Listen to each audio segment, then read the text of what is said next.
Hello, third graders. So here we are again with the next chapter of The Wild Robot Escapes. Chapter 19, The Storytellers. Roz and the children had a new routine. Several times a week, they'd gather beneath the oak tree, and Roz would tell stories about the robot on the island. The children loved hearing how the robot survived mudslides and bear attacks and harsh winter weather.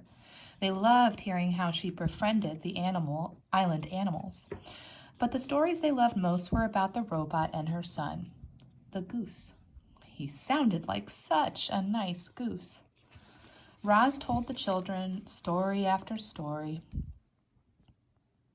after story. What she couldn't tell them, was that the stories were true and they were about her. The children wanted to get in on the storytelling fun. Jaya told adventure stories about dragons and monsters. Jad told silly stories about aliens in outer space. But as the children grew more comfortable with Roz, they began talking about their own lives. They talked about growing up way out in the country. They talked about their schoolmates and their friends and their family. They talked about how their parents used to work together around the farm and how perfect everything was before the accident. In an instant, their lives were upended. Their mother was gone and their father was injured.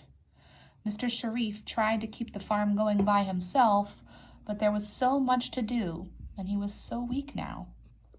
The farm machines powered along, doing their jobs as usual, but they needed to be maintained and monitored.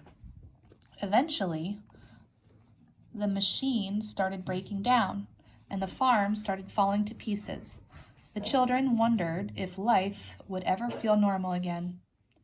That's why we got you, Roz.